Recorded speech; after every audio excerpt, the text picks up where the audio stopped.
انشاءاللہ خیر ہے، ورنہ تم گروہ در گروہ ہو جائے گا۔ آپ دیکھیں گے اب گروہ در گروہ ہو چکے ہیں سارے، کوئی مذہب ایسا نہیں ہے جس میں گروپ بندی نہیں ہے۔ ایک مذہب کے جو مختلف مسلک ہیں ان میں پھر آگے گروپ بن گئے۔ تو اللہ پاک سے دعا ہے کہ اللہ پاک ہمیں اتحاد نصیب فرمائے سب کو، اور فرمایا اور اللہ کی اس مہربانی کو یاد کرو جب تم ایک دوسرے کے دشمن تھے تو اس نے تمہارے دلوں میں محبت ڈال دی۔ یہ کس کو خطاب ہے؟ مدینے والوں کو۔ مدینہ میں دو بڑے قبیلے تھے، اوس اور خزرج، انصار کے، باقی تو یہودی قبیلے بھی تھے وہاں پر۔ تو اوس اور خزرج جو تھے رسول کریم علیہ السلام کے وہاں جانے تک، یعنی آپ کی ہجرت سے پہلے تک ان میں 1700 لڑائیاں ہو چکی تھی، صدیوں سے وہ لڑ رہے تھے آپس میں، اور اتنا اس معاملے میں ان کے جذبات مشتعل تھے کہ کوئی آدمی کوئی پرانی جنگ کی بات چھیڑتا اسی وقت تلوار نکلاتی۔ تو حضور جب تشریف لے گئے ہیں تو سارے مسلمان ہو گئے اور اس کی برکت سے سارے بھائی بھائی بن گئے۔ تو اللہ پاک نے فرمایا کہ یہ اللہ تعالیٰ کی مہربانی ہے کہ تم ایک دوسرے کے دشمن تھے تو اس نے تمہارے دلوں میں محبت ڈال دی، آپس کی محبت، اور تم اس کی مہربانی سے بھائی بھائی ہو گئے، ورنہ تم آگ کے گڑھے کے کنارے پہنچ چکے تھے، یعنی مکمل تباہی تمہارا نصیب بن چکی تھی، تو تم کو اللہ نے بچا لیا۔ اس طرح اللہ تم کو اپنی آیتیں کھول کھول کر سناتا ہے تاکہ ہدایت پاؤ۔ کس سے؟ قرآن مجید سے۔ یہ کس برکت سے ہوا سارا؟ رسول اللہ کی برکت سے، قرآن مجید کی۔ قرآن مجید لکھی ہوئی عبارت ہے، رسول اللہ چلتے پھرتے قرآن تھے، یعنی دونوں قرآن ہی تھے۔ آپ زندہ قرآن تھے، یہ قرآن مجید لکھی ہوئی عبارت ہے۔ تو اللہ پاک نے فرمایا کہ میری مہربانی ہے کہ تم دونوں بھائی بھائی بن گیا قبیلے، ورنہ اتنی زیادہ دشمنی تھی کہ جس کی 1700 لڑائیاں کہنے کی بات ہے۔ پھر فرمایا کہ تم میں ایک جماعت ایسی ہونی چاہیے جو لوگوں کو نیکی کی طرف بلائے اور اچھے کام کرنے کا حکم دے اور برے کاموں سے منع کرے، یہی لوگ ہیں جو نجات پائیں گے۔ کون سے؟ جو لوگ نیکی کی طرف بلاتے رہیں لوگوں کو، برائی سے منع کرتے رہیں، یہی لوگ نجات پائیں گے۔ تو اس کے بارے میں جو اس آیت 104 نمبر یہ آیت ہے، اس کے بارے میں جو حضرت رحمۃ اللہ علیہ نے اس کی تشریح فرمائی تھی، وہ ذرا پڑھ دوں، پھر اگلی آیات کی بات کرتے ہیں۔ تم میں ایک ایسی جماعت ہونی چاہیے جو لوگوں کو نیکی طرف بلائے اور اچھے کام کرنے کا حکم دے اور برے کاموں سے منع کرے۔ یہ تفسیر ہے حضرت کی رحمۃ اللہ علیہ۔ آپ فرماتے تھے کہ حق بات، خیر کی بات، کب خیر کی بات کہلائے گی؟ کس چیز کو، کس بات کو ہم حق کی بات، خیر کی بات کہہ سکتے ہیں؟ وہ کون سی؟ پہلی اس میں شرط یہ ہے کہ وہ بات بذات خود حق ہو۔ ایسا نہ ہو کہ جھوٹ کو ہی حق کا نام دے کے تو آدمی چلاتا پھرے۔ پہلی بات یہ کہ وہ بات جو کہنے جا رہے ہو وہ خود حق ہو، سچ ہو، وہ خیر کی بات ہو۔ دوسرا یہ کہ کہنے کا طریقہ حق ہو، یعنی کہے بھی اچھے طریقے سے۔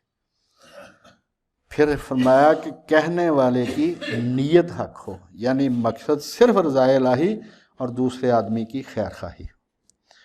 آپ دیکھیں گے معاشرے میں پریکٹیکلی آپ دیکھیں گے کہ 3 قسم کے رویے یا پیچھے اس کے خیالات ہوتے ہیں جب آدمی بات کرتا ہے۔ نمبر 1 ہوتی ہے صرف آگ لگانے کے لیے، اس آدمی کا رویہ اور ہوتا ہے، یعنی اس کا کام صرف شرارت کرنا، کر کے اس نے ایک طرف ہو جانا، لوگ لڑتے مرتے رہیں گے۔ دوسرا رویہ ہوتا ہے صرف نمبر بنانا، کہ جی فلاں آدمی کہیں جی بہت ہی واعظ نصیحت کرتا ہے فلانا۔ اور تیسرا ہوتا ہے سچے دل سے۔ اس کی کیا نشانی ہے؟ اس کا مقصد صرف خدا کو خوش کرنا ہو اور دوسرے آدمی کی خیر خواہی ہو۔ جب آدمی کسی کی خیر خواہی کی بنیاد پر بات کرتا ہے تو اس میں 2 چیزیں ہوتی ہیں۔ سب سے پہلے وہ اس سے ادب سے بات کرتا ہے۔ جب بھی آپ نے کسی سے بات کرنی ہے اس سے ادب سے، احترام سے بات کریں گے، چاہے بڑا ہے چاہے چھوٹا ہے، تب ہی وہ سنے گا، ورنہ ہمارا کوئی متحد نہیں ہے، نہ کوئی ہمارا ملازم ہے کہ جیسے ہم روب سے سنائیں وہ سن لیں۔ اگر کسی آدمی کے پاس طاقت ہے، روب ہے، تو اس کی بات وہ سن تو لے گا لیکن دل سے نہیں مانے گا۔ کب مانے گا؟ جب پیار سے، محبت سے، ادب احترام سے اس کو بات کی جائے۔ پھر یہ کہ بات اس لیول پر آ کے کی جائے کہ اس کو سمجھ آ جائے. ایسا نہ ہو کہ وہ اپنی گرامر اس میں گھسیٹتا رہے، مشکل الفاظ بولے، نہ اس بیچارے کو سمجھ آئے، پھر اس کو تو ہدایت پر ہی نہیں آتا. بھائی اس کو بات اس طریقے سے سمجھاؤ کہ اس کی سمجھ میں آ جائے سلیس آسان زبان میں. سب سے پہلے احترام، اس میں کوئی اس پر طنز نہ ہو، کوئی اس پر کسی قسم کی بات نہ کریں. تو جب بھی آپ اس سے پیار سے بات کریں گے وہ آپ کی بات سنے گا. یہ آج کل لڑکے وہ پہنتے ہیں زیور وغیرہ کئی کچھ ہی پہنتے ہیں. تو ایک دن مسجد میں ادھر نماز کا ٹائم تھا عصر کا، تو میں نے ایک لڑکے کو دیکھا، اس نے وہ اس کلائی میں پہنا ہوا ہے، گلے میں پہنا ہوا ہے. تو میں نے کہا نماز فرض پڑھ کے تو میرے پاس ہی کھڑا تھا، میں نے کہا بیٹا ذرا بات سن کے جانا. بعد میں نے اس سے پوچھا کہ بیٹا کیا کرتے؟ اس نے کہا جی میں یہ جو ہے نا فاسٹ فوڈ، اس کی ریڈی پر کام کرتا ہوں میں نے کہا بیٹا مرد کے گلے میں ایسی چیزیں اچھی نہیں لگتی، یہ عورتوں کے کام ہیں سارے. اس کے بعد اس نے نہیں پہنا، حالانکہ وہ بالکل نوجوان بچہ ہے جو کسی کی سنتے ہی نہیں. جب بھی آپ کسی سے ادب، احترام، پیار سے بات کریں گے وہ آپ کی بات سنے گا، اور بات وہ کریں جو اس کی سمجھ میں آ جائے. ایسا نہ ہو کہ آپ اپنے لیول پر جا کے بات کریں اس کو سمجھ ہی نہ آئے. تو حضرت نے فرمایا کہ یہ جو فرمایا نا یدعون الی الخیر، خیر کی طرف بلانے والی ایک جماعت ہو. خیر سے مراد یہ کہ وہ بات بھی خیر ہو، اس کے کہنے کا طریقہ اچھا ہو، اور کہنے والے کی نیت بھی خیر ہو، یعنی سوائے خدا کو خوش کرنے کی اس کی کوئی نیت نہ ہو، اور اس کی خیر خواہی. جب آدمی کسی کی خیر خواہی کرتا ہے تو اس سے ادب، احترام اور اس کے مرتبے کے ساتھ اس کے ساتھ بات کرتا تاکہ وہ اس کی بات سن لے. آگے حضرت نے فرمایا مولانا اسحاق رحمۃ اللہ علیہ کہ امر بالمعروف اور نہی عن المنکر عوام کا کام نہیں ہے. کسی بھی ملک میں صرف ایک محکمہ ہے جس کا یہ حق ہے، جس کا یہ اختیار ہے، وہ ہے پولیس. اگر پولیس کسی ملک کی اس کام پر آ جائے کہ انہوں نے اچھے کاموں کا حکم دینا ہے، برے کاموں سے منع کرنا، تو ان سے بڑا ولی اللہ کوئی نہیں ہوگا. کیونکہ یہ اختیار صرف پولیس کا ہے کہ وہ اچھے کاموں کا حکم دے، اور جو اعلیٰ ترین درجہ ہے ایمان کا، ہاتھ سے روکنا، وہ صرف ان کا اختیار. زبان سے سمجھانے کا کام عام آدمی بھی کرے، یعنی زبان سے آپ پیار سے سمجھائیں اس کو، مگر طاقت استعمال کرنا عوام کے لیے غلط ہے. اگر دوسرا طاقتور ہوگا تو وہ منع کرنے والے کو مار بھی سکتا ہے، جان سے مار دے وہ. دوسرا، اگر طاقت استعمال کریں گے بات سمجھانے کے لیے تو اس سے فائدہ نہیں ہوگا، ملک میں انتشار پھیل جائے گا. لہٰذا نیکی کی دعوت دینا یہ تو سب مسلمانوں کا کام ہے، مگر امر بالمعروف اور نہی عن المنکر میں لفظ امر حکم کا مترادف ہے. امر حکم کو کہتے ہیں، حکم دینے کے لیے طاقت اور اقتدار چاہیے. یہ کام صرف حکومت کر سکتی ہے، اور حکومت میں سے بھی صرف ایک محکمہ جس کے پاس یہ اختیار ہے وہ ہے پولیس. قرآن مجید میں فرمایا کہ یہ وہ لوگ ہیں یعنی مسلمان، اگر ہم ان کو ملک میں حکومت دیں تو وہ نماز قائم کریں، زکوٰۃ دیں، نیک کام کرنے کا حکم دیں اور برے کاموں سے منع کریں. سورہ حج ہے 22 نمبر سورت کی 41 نمبر آیت. یہ ہے حکومت اسلامی کا آئین منشور کہ اگر کسی ملک میں اسلامی حکومت ہو تو اس کے 4 کام ہیں. یہ نماز قائم کرنے کا حکم دے، زکوٰۃ ادا کرنے کا حکم دے، نیک کاموں کا حکم دے اور برے کاموں سے منع کرے. نماز اور زکوٰۃ ذاتی معاملہ نہیں ہے. آپ یہ ٹاک شوز میں سنتے ہوں گے، میڈیا پر اکثر کہتے ہیں یہ تو میرا ذاتی کام ہے، آپ مجھے کیوں پوچھتے ہیں میں نماز پڑھتا ہوں کہ نہیں پڑھتا. یہ بھائی ذاتی کام نہیں، یہ حکومت کی دخل اندازی کا معاملہ ہے. یہ حکومت حکماً نماز قائم کرنے کا حکم دے گی، اس میں مسجدوں کا انتظام اور اس کے نماز کے متعلقہ ہر بات شامل ہے کہ حکومت مسجدیں ان کا انتظام بھی کرے، ان کے امام مقرر کرے، ان کی نگرانی کرے، لوگوں کی نگرانی کرے کہ وہ نماز پڑھیں. حضرت عمر رضی اللہ تعالیٰ عنہ نے اپنے تمام گورنروں کو خط جاری کیا تھا، خط لکھا تھا کہ میرے نزدیک تمہارے علاقوں میں سب سے اہم معاملہ نماز کا قائم کرنا ہے کہ کیا سارے لوگ نماز پڑھ رہے ہیں. اگر نہیں پڑھ رہے، ٹیکس آپ جتنا بھی مجھے بھیج دیں گے اس کی مجھے خوشی نہیں ہے. مجھے صرف خوشی اس بات سے ہوگی اگر سارے آپ کے علاقے کے لوگ ٹائم پر نماز پڑھتے. جس نے یہ انتظام ٹھیک سے کیا میں سمجھوں گا کہ اس نے گورنری کا حق ادا کیا، اور جس نے یہ ٹھیک سے نہ کیا اس وقت میں سمجھوں گا کہ اس نے گورنری کا حق نہیں ادا کیا۔ تو جس طرح قومی ترانے کے وقت ساری ٹریفک رک جاتی ہے، ویسے ہی اذان ہو تو سارے کام بند ہو جانے چاہیے، سب نماز ادا کریں، ایک ہی اذان ہو اور ساری قوم ایک ہی دفعہ سجدے میں گر جائے۔ یہی نہیں بات مان رہا علماء۔ ہر حکومت نے ٹرائی کی ہے پاکستان میں کہ کوئی ایک ٹائم کسی ایک شہر میں نماز کا ہو جائے، نہیں۔ کیوں؟ جب ایک ٹائم پہ نماز پڑھیں گے اپنی شناخت میں فرق آتا ہے، جب شناخت میں فرق آتا ہے تو مریض بدزن ہوتے ہیں، جب مریض بدزن ہوتے ہیں تو چندوں میں فرق آتا ہے۔ اصل مسئلہ ہے صرف یہ کہ میرے گاہک بھاگ جائیں گے۔ اگر سارے مولوی یہ کہنا شروع کر دیں کہ سارے مسلمان بھائی بھائی ہیں، ان میں سے کوئی بھی غلط نہیں ہے، تو مولوی صاحب کی لینڈ کروزر تو پہلے دن ہی بک جائے گی۔ یہ ہے مسئلہ اصل۔ پھر فرمایا کہ حکومت زکوٰۃ کا نظام قائم کرے گی اور پوری قوم کو روٹی کپڑا اور مکان دے گی، اور ساری حکومت سارے اچھے کام حکمن کروائے گی، اور حکومت ساری طاقت سے برے کام روک دے گی۔ اسلامی حکومت کا مقصد ہی باتوں کا انتظام کرنا اور برائیوں کو مٹانا ہے۔ حضرت امام جعفر صادق رضی اللہ تعالیٰ عنہ سے پوچھا گیا کہ کیا امر بالمعروف اور نہی عن المنکر، اچھے کام کرنے کا حکم دینا، برے کاموں سے حکمن روکنا، طاقت سے روکنا، کیا یہ عام آدمی کا کام ہے، تمام امت پر واجب ہے؟ آپ نے فرمایا نہیں۔ پوچھا گیا کیوں؟ فرمایا یہ اس کی ذمہ داری جس کے پاس طاقت ہو، جس کی بات مانی جاتی ہو، اور جو اچھے اور برے کاموں کا جاننے والا ہو۔ پوچھا گیا یعنی خود عالم ہو، کمزور لوگوں پر یہ فرض عائد نہیں ہوتا۔ تو اس کی دلیل یہی آیت ہے کہ تم جس میں فرمایا کہ تم مسلمانوں میں ایک ایسی جماعت ہونی چاہیے جو لوگوں کو حق کی طرف بلائے، اچھے کام کرنے کا حکم دے، برے کاموں سے روکے۔ یہ حکم خاص لوگوں کے لیے، عام لوگوں کے لیے۔ یہ حوالہ ہے ہاشم بحرانی کی تفسیر ہے، شیعہ عالم کی تفسیر البرہان، جلد نمبر 1 کا صفحہ 307 اور 308۔ حضرت امام جعفر صادق نے فرمایا کہ یہ عام آدمی کا کام نہیں۔ اگر عام آدمی کریں گے کہ ہر آدمی دوسرے کو طاقت سے روکنا شروع کر دے تو ملک میں افراتفری پھیل جائے گی، اور سب سے بڑا نقصان دہ کام کسی ملک میں افراتفری ہے۔ کفر کی حکومت سے وہ نقصان نہیں ہوتا، ظالم حکومت سے وہ نقصان نہیں ہوتا جو افراتفری، اس میں تو لوگ سارے ایک دوسرے کو قتل کر دیں گے، کسی کا کچھ بھی نہیں بچے گا۔ لہذا یہ افراتفری سے بچنا ہے۔ یہ جن کا کام ہے، جن کے پاس طاقت ہے، وہی امر بالمعروف اور نہی عن۔ عام آدمی دل سے برا جانے، دو پہلے درجے جو ہیں، دل سے برا جانے، زبان سے اس کو پیار سے سمجھا دے، نہیں کو مانتا تو نہ سے۔ پھر فرمایا کہ 105 نمبر آیت میں ان لوگوں کی طرح نہ ہو جانا جو فرقے ہوگا، جنہوں نے گروپ بنا لیے اور واضح حکم آنے کے بعد ایک دوسرے سے اختلاف کرنے لگے۔ یعنی یہ نہیں ہوتا کہ ان کو غلط فہمی ہوتی ہے، صرف یہ کہ جو کاریگر ہیں ان کو پتہ ہے کہ جب ہم الگ فرقہ بنائیں گے تو ہماری طاقت بنے گی، جب ہماری طاقت بنے گی تو مرید آئیں گے، جب مرید آئیں گے تو پیسہ آئے گا۔ ایک کتاب ہے چھوٹی سی، ملتی بھی ہے وہ عام، 40 رولز آف پاور، طاقت کے 40 گور، کہ طاقتور آپ نے بننا تو ان کے مختلف 40 اس نے طریقے بتائے، امریکی مصنف ہے۔ ان میں سے ایک کیا ہے؟ اس نے کہا اپنا الگ فرقہ بنا لو۔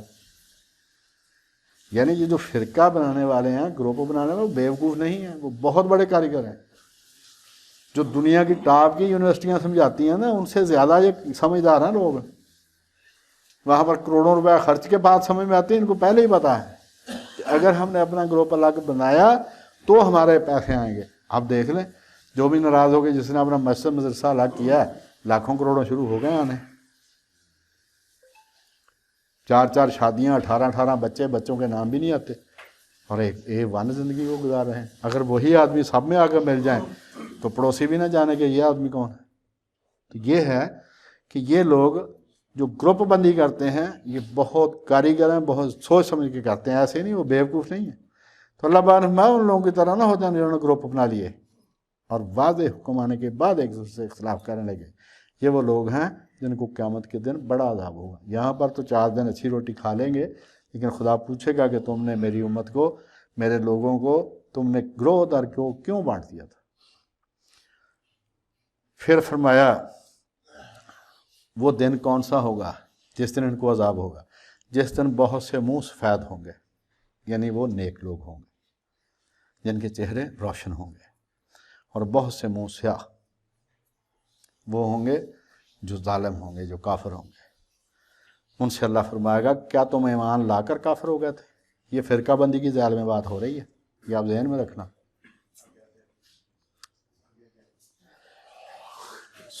اب اس کفر کے بدلے میں عذاب کے مزے چکھو۔ جنہوں نے لوگوں کو فرقوں میں بانٹا، ان کو غلط راہ پر چلایا، وہ لوگ آپس میں لڑتے مرتے رہے۔ اب پارا چنار وہاں پر تیارہ شکن توپیں لگائی ہیں دو فرقوں نے ایک دوسرے کے خلاف۔ دیوبندیوں کا ایک ہی گروپ ہے، دیوبندی گروپ، اسی میں حیاتی اور مماتی باقاعدہ راکٹ لانچر مارتے ہیں ایک دوسرے پر، ایک ہی گروپ ہے۔ تو بھائی یہ ہے فرقہ بندی کا نقصان کہ دوسرے کو ثواب سمجھ کے قتل کرتے ہیں۔ یہ جو شیعہ سنی لڑائی رہی ہے 1990 سے لے کر یہ 2000 تک 10 سال رہی ہے، اس میں یہی تھا کہ جنگ میں بس داخل ہوتی تھی، بس روک کے پوچھتے تم شیعہ کو سنی ہو، شناختی کارڈ دیکھ کے گولی مار دیتے تھے۔ اللہ اللہ، خیر چلا وہ پیٹتا رہتا یار میرا نام تو ٹھیک ہے، یہ شیعوں والا ہے وہ سنی نہیں، گولی مار دیتے تھے، عیسائیوں کو چھوڑ دیتے تھے۔ یہ ہے فرقہ بندی۔ اللہ پاک نے فرمایا یہ وہ لوگ ہیں جن کو قیامت کے دن بہت سخت عذاب ہوگا، جس دن بہت سے منہ سفید ہوں گے، بہت سے منہ سیاہ ہوں گے۔ تو جن لوگوں کے منہ سیاہ ہوں گے اللہ ان سے پوچھے گا کہ کیا تم ایمان لا کر کافر ہو گئے تھے؟ سو اب اس کفر کے بدلے میں عذاب کے مزے چکھو۔ اور جن لوگوں کے منہ سفید ہوں گے وہ اللہ کی رحمت کے باغوں میں ہوں گے اور ان میں ہمیشہ رہیں گے۔ یہ اللہ کی آیات ہیں جو تم کو صحیح صحیح پڑھ کر سناتے ہیں۔ کون؟ رسول کریم علیہ السلام۔ اور اللہ اہل علم پر ظلم نہیں کرنا چاہتا۔ اللہ تو کسی پر ایک ذرہ برابر ظلم نہیں کرتا، اور جو کچھ آسمانوں میں ہے، جو کچھ زمین میں ہے، سب کچھ اللہ ہی کا ہے، اور سب کاموں کا انجام اللہ ہی کی طرف ہے، سب کچھ اسی کی طرف واپس چلا جائے گا۔ حضور علیہ السلام کی ایک دعا میں آتے ہیں، کسی بھی چیز کے بارے میں آپ فرماتے تھے اللہم من کا وبے کا والا کا وائلیک، اے اللہ یہ چیز تو نے دی ہے، تیرے ہی سہارے یہ میرے پاس ہے، اگر تیرا حکم نہ ہو تو یہ مجھ سے چھن جائے، والا کا تو میں تیری ہی مرضی کے مطابق اس کو استعمال کروں گا، وائلیک اور آخر میں نے مر جانا، یہ چیز پھر تیری رہ جانی۔ تو سب کچھ ہے خدا ہی کا۔ تو اللہ پاک نے فرمایا کہ مومنوں جتنی امتیں پیدا ہوئی ہیں تم ان میں سے سب سے بہتر ہو، وجہ تم نیک کام کرنے سے کہتے ہو اور برے کاموں سے منع کرتے ہو۔ حضرت معاویہ بن حیدہ رضی اللہ تعالیٰ عنہ صحابی ہیں، ان کی حدیث ہے اس میں مسند احمد میں، انہوں نے فرمایا کہ اس امت کو دوسری امت کو نسبت 70 گنا درجہ دیا گیا ہے، لیکن کن کو؟ تم ان سے سب سے بہتر ہو کیونکہ تم نیک کام کرنے کہتے ہو اور برے کاموں سے منع کرتے ہو، اللہ پر ایمان رکھتے ہو، اور اگر اہل کتاب بھی ایمان لے آتے تو ان کے لیے بہت اچھا ہوتا۔ ان میں بھی ایمان لانے والے ہیں مگر تھوڑے ہیں، اور اکثر ان میں سے نافرمان ہیں۔ اور اللہ پاک نے فرمایا کہ ان کافروں سے ڈرنا نہیں تم نے، یہ تمہیں ذرا سی تکلیف کے سوا کوئی نقصان نہیں پہنچا سکیں گے، اگر تم سے لڑیں گے تو پیٹھ پھیر کر بھاگ جائیں گے، پھر ان کو کہیں سے بھی مدد نہیں ملے گی۔ یہ کن کے بارے میں؟ صحابہ کرام کے بارے میں، ہمارے بارے میں نہیں ہے۔ ہمیں تو صرف ٹیلی فون آتا ہے، ہم مان جاتے ہیں ٹھیک ہے جی، ہمارے بارے میں نہیں ہے، یہ مومنوں کے بارے میں ہے۔ پوری دنیا کی فوجیں، پوری دنیا کی ٹیکنالوجی، بہترین ٹیکنالوجی، سارا کچھ، پہلے کہتے تھے کہ 40,000 طالبان ہیں، پھر کہتے تھے 18,000 طالبان ہیں، اب کہتے ہیں کہ ٹوٹل 10,000 تھے، جنہوں نے 20 سال ان کو مقابلہ کیا اور ان کو روانہ کر دیا۔ کیا؟ کہ جو آدمی کمیٹڈ ہوتا ہے۔ ہم نہیں ہیں ان میں، ہمیں تو ایک ٹیلی فون آیا تھا، ہم نے کہا یہ بالکل ایسے ہی ہوگا، بلکہ وہ حیران ہو کے اس نے وہ ڈپٹی وزیر خارجہ جا کے صدر کو بتایا یار یہ شرطیں کو ملک مان ہی نہیں سکتا، اس نے ساری مان لی۔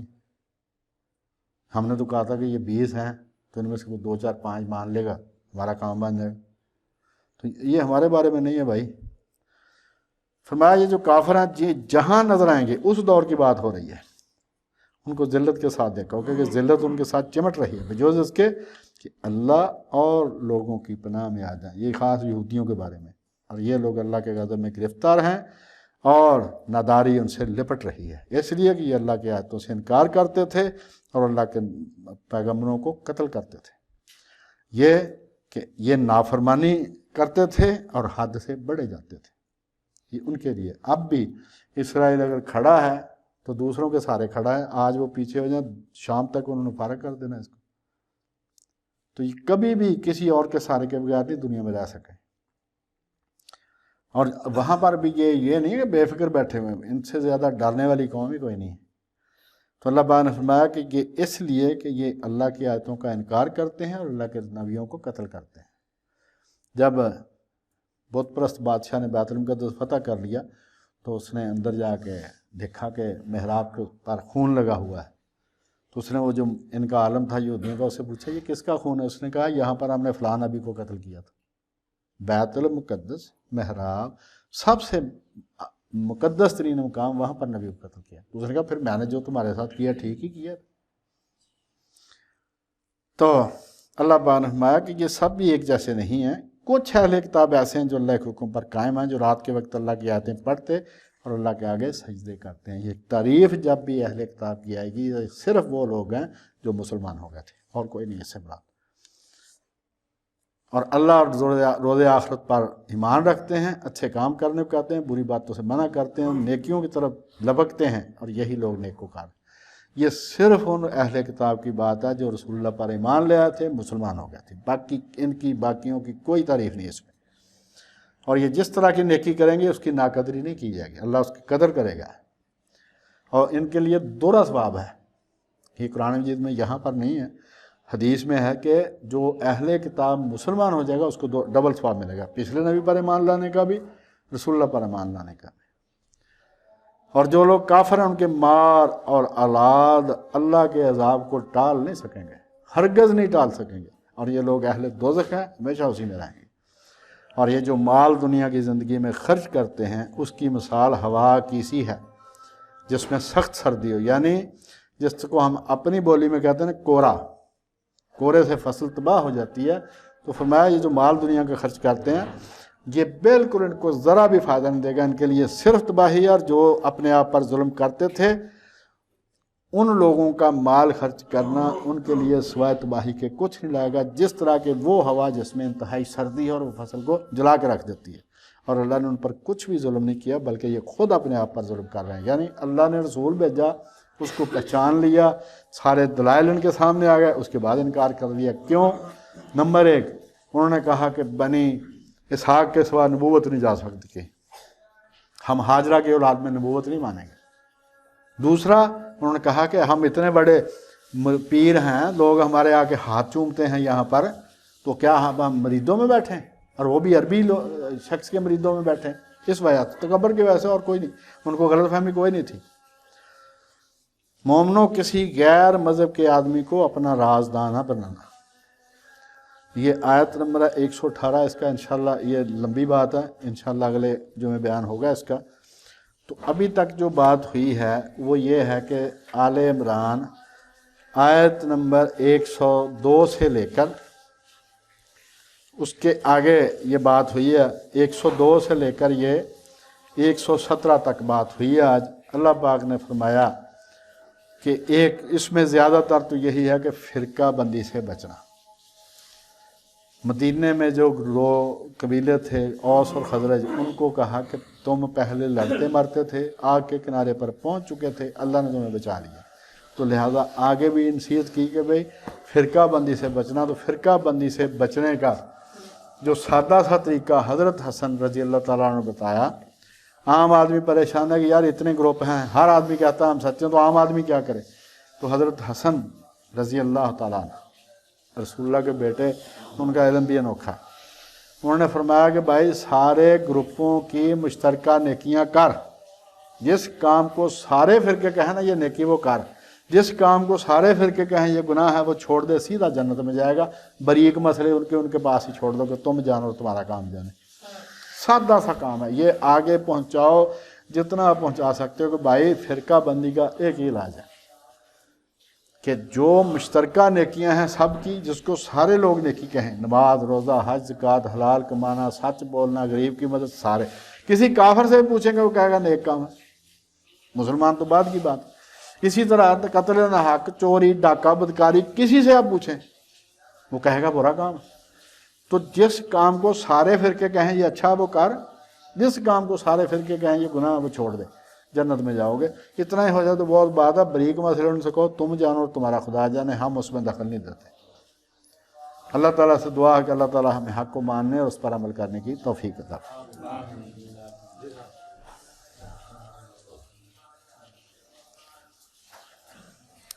الحمدللہ رب العالمین الرحمن الرحیم.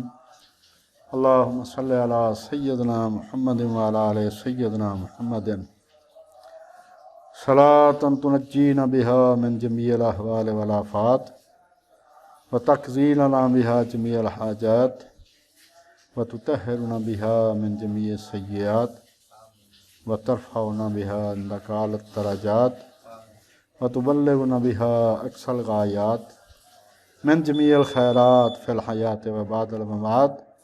سبحان ربک رب العزت عما یصفون وسلام علی المرسلین والحمد للہ.